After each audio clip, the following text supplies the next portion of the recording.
இஸ்ரோவின் பாகுபலி எனப்படும் LVM-3 rocket மூலம் விண்ணில் ஏவப்பட்ட CMS-03 செயற்கைக்கோள் வெற்றிகரமாக விண்ணில் நிலைநிறுத்தப்பட்டது. இந்திய கடற்படையின் தொழில்நுட்பத்தை வலுப்படுத்துவதே இந்த செயற்கைக்கோளின் பிரதான நோக்கம். 5 seconds. S-200 बूस्टर्स का सफलतापूर्ण प्रज्वलन और LVM-3 M5 का उत्थापन द्वितीय प्रमोचन मंच से. A clear Sriharikota sky and the LVM-3 silhouette. Sharwan is in main Thrill and satisfaction together at the countenance of the witnessing ISRO scientists. மிகப்பெரிய செயற்கைக்கோளை விண்ணில் ஏவி சாதனை படைத்துள்ளதாக இஸ்ரோ தலைவர் நாராயணன் பெருமிதம் தெரிவித்துள்ளார்.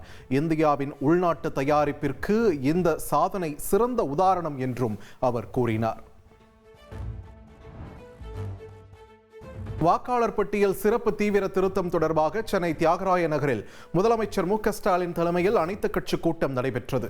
கே. வீரமணி, வைகோ, திருமாவளவன் உள்ளிட்ட தலைவர்கள் பங்கேற்ற நிலையில் தவேக, பாமக, நாதக உள்ளிட்ட கட்சிகள் பங்கேற்கவில்லை. தமிழ்நாட்டில் வாக்காளர் பட்டியல் சிறப்பு தீவிர திருத்தத்தை நிறுத்தி வைக்காவிட்டால் உச்சநீதிமன்றத்தில் வழக்கு தொடரப்படும். முதல்வர் தலைமையில் நடந்த அனைத்துக் கட்சி கூட்டத்தில் தீர்மானம் நிறைவேற்றப்பட்டுள்ளது. வாக்காளர் பட்டியல் சிறப்பு தீவிர திருத்தம் உண்மையான வாக்காளர்களை நீக்குவதற்கான தந்திரம் என முதலமைச்சர் மு.க.ஸ்டாலின் விமர்சித்துள்ளார். தமிழகம் எதிர்ப்பை வெளிப்படுத்த வேண்டியது முக்கிய தேவை என்றும் முதல்வர் வலியுறுத்தியுள்ளார். அனைத்து கட்சி கூட்டத்தில் பேசிய கமல்ஹாசன் தேர்தல் ஆணையம் மீதான நம்பிக்கை குறைந்துள்ளதாக தெரிவித்துள்ளார். அவசர கோலத்தில் வாக்காளர் பட்டியல் தீவிர திருத்தம் மேற்கொள்ளப்படுவதாகவும் அவர் குற்றம் சாட்டியுள்ளார்.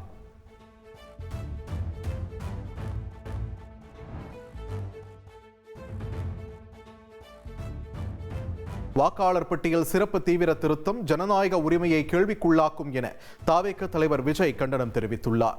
SIR-ஐ எதிர்த்து திமுக சட்டமன்றத்தில் தீர்மானம் நிறைவேற்றாதது ஏன் எனவும் விஜய் கேள்வி எழுப்பியுள்ளார்.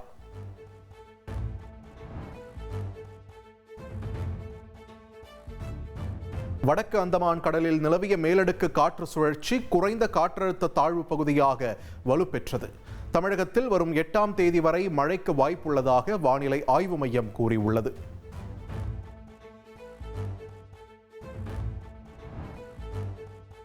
தமிழ்நாட்டில் இன்றும் நாளையும் வெப்பநிலை அதிகரிக்கும் என வானிலை ஆய்வு மையம் தெரிவித்துள்ளது. 2 முதல் 4 டிகிரி செல்சியஸ் வரை வெப்பம் அதிகமாக இருக்கும் என்று கூறப்பட்டுள்ளது. சென்னையில் கடந்த 1999ஆம் ஆண்டிற்கு பிறகு நவம்பர் மாதத்தில் உச்சபட்ச வெப்பநிலை நேற்று பதிவாகியுள்ளது. நுங்கம்பாக்கத்தில் நேற்று 35.5 டிகிரி செல்சியஸ் வெப்பம் பதிவானதாக தெரிவிக்கப்பட்டுள்ளது. சென்னைக்கு குடிநீர் வழங்கும் நீர்த்தேக்கங்கள் 83.73% நிரம்பியது. செம்பரம்பாக்கம் 83%, பூண்டியில் 83% மற்றும் சோழவரத்தில் 73% நீர் இருப்பு உள்ளதாக தெரிவிக்கப்பட்டுள்ளது. குடிநீர் மற்றும் விவசாய தேவைகளுக்காக வைகை அணையில் இருந்து 2000 கன அடி நீர் திறக்கப்படுகிறது. நீர் திறப்பு காரணமாக 5 மாவட்ட மக்களுக்கு வெள்ள அபாய எச்சரிக்கை விடுக்கப்பட்டுள்ளது.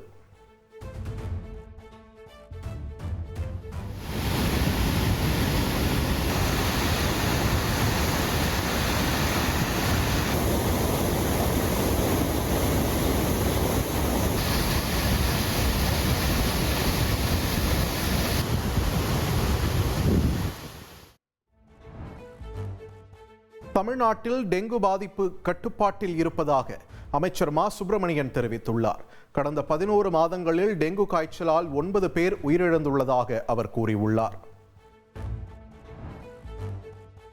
அதிமுக பொதுச் செயலாளர் எடப்பாடி பழனிசாமி தலைமையில் மாவட்ட பொறுப்பாளர்கள் ஆலோசனை கூட்டம் நடைபெற்றது. வாக்காளர் பட்டியல் சிறப்பு தீவிர திருத்த பணிகளை கண்காணித்து விவரங்களை அளிக்க நிர்வாகிகளுக்கு EPS அறிவுறுத்தினார். பொதுச் செயலாளரிடம் தனக்கும் பல வருத்தம் இருப்பதாக அதிமுக முன்னாள் அமைச்சர் செல்லூர் ராஜு தெரிவித்துள்ளார். வருத்தங்களை பொதுச் செயலாளரிடம் முறைப்படி கூற வேண்டும் எனவும் அவர் கூறியுள்ளார். கரூர் கூட்ட நெரிசல் சம்பவம் குறித்து விசாரிக்க சிபிஐ அதிகாரிகள் பனையூர் செல்கின்றனர். நாளை தாவேக நிர்வாகிகளிடம் விசாரணை நடத்த திட்டமிட்டுள்ளதாக கூறப்படுகிறது.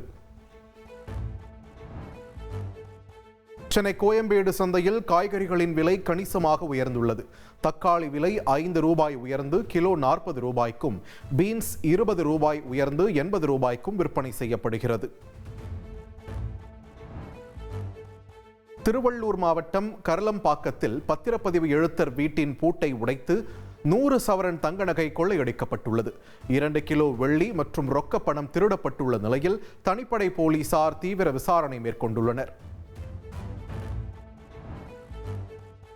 திருச்செந்தூர் சுப்பிரமணிய சுவாமி கோவிலில் கந்தசஷ்டி விழா நிறைவு பெற்றாலும் விடுமுறை தினம் என்பதால் ஏராளமான பக்தர்கள் குவிந்தனர். 5 மணி நேரத்திற்கும் மேலாக காத்திருந்து பக்தர்கள் சுவாமி தரிசனம் செய்தனர். சபரிமலைக்கு செல்லும் பக்தர்களுக்காக சென்னை சென்ட்ரல் எழும்பூரில் இருந்து கேரள மாநிலம் கொல்லத்திற்கு சிறப்பு ரயில்கள் இயக்கப்பட உள்ளன. 5 வாராந்திர சிறப்பு ரயில்கள் இயக்கப்படும் நிலையில் வரும் செவ்வாய்க்கிழமை முன்பதிவு தொடங்கும் என்று அறிவிக்கப்பட்டுள்ளது. பீகாரில் முதல்வர் வாய்ப்பை காங்கிரசிடம் இருந்து துப்பாக்கி முனையில் ஆர்ஜேடி பறித்துக் கொண்டதாக பிரதமர் மோடி விமர்சித்துள்ளார். பீகாரின் அடையாளத்தை அழிக்க காங்கிரஸ் ஆர்ஜேடி மும்முரம் காட்டி வருவதாகவும் அவர் தெரிவித்தார். வடகொரிய அதிபர் கிம் ஜாங் உன் அந்நாட்டின் 11வது படைப்பிரிவை பார்வையிட்டு ஆலோசனைகள் வழங்கினார். அவரை ராணுவ வீரர்கள் உற்சாகமாக வரவேற்று குழு புகைப்படம் எடுத்துக்கொண்டனர். தென்னாப்பிரிக்காவுக்கு எதிரான மகளிர் உலகக்கோப்பை இறுதிப் போட்டியில் இந்திய வீராங்கனை ஷெஃபாலி வர்மா 87 ரன்கள் குவித்தார். 30 ஓவர்கள் முடிவில் இந்திய அணி 170 ரன்களை கடந்தது. 3வது T20 கிரிக்கெட் போட்டியில் ஆஸ்திரேலியாவை வீழ்த்தி இந்தியா வெற்றி பெற்றது. வெற்றி இலக்கான 187 ரன்களை 18.3 ஓவர்களில் எட்டியது இந்திய அணி. அதிமுக்கிய விவரங்களை அனைவருக்கும் புரிய வைக்கும் பாட்காஸ்ட். பொருளாதாரத்தை பல ட்ரில்லியன் ஆயுதங்களை கொள்முதல் செய்கிறது. சம்பவங்களை தேடி களத்திற்கே உங்களை அழைத்து செல்லும் ஸ்பாட்லைட். அங்க இருக்கக்கூடிய கள விவரங்கள் என்ன? கடந்த 5 வருஷமாவே சார் எனக்கு ரொம்ப பிடிக்கும் அவர் வர்றதுக்காக. எங்களுடைய நியாயமான கோரிக்கை. Even at the cost of stopping. பார்வையாளர்களையும் செய்திக்குள் பங்கெடுக்க செய்யும் மக்கள் குரல். 50 ரூபாய் எங்களுக்கு தண்ணிக்கு ஒரு தீர்வே இல்லங்க 10 வருஷமா. எங்களுக்கு சரியான ஒரு விடிவு கிடைக்கவில்லை. 60,000 ஏக்கருக்கு தான் கேக்குறோம். பிச்சை கேக்குறாங்க. புத்தம் புதிதாக வித்தியாசமாக பாகிஸ்தான்லயே பாராட்ட வேண்டாம், ஆனால் அதற்கு கொச்சைப்படுத்த வேண்டாம் என்று நான் கேட்டுக்கொள்கிறேன். மதத்தால் இனத்தால் மக்களை எப்படியெல்லாம் பிளவுபடுத்த முடியுமோ அந்த பிளவிற்குண்டான ஆயுதமாக இந்த மாநாட்டை அவர்கள் பயன்படுத்த நினைக்கின்றார்கள். அரசியலிலிருந்து சினிமா தனித்து இயங்க முடியாது. அனைத்தும் உங்களுக்காக. எப்போதும் இணைந்திருங்கள் தந்தி டிவியுடன்.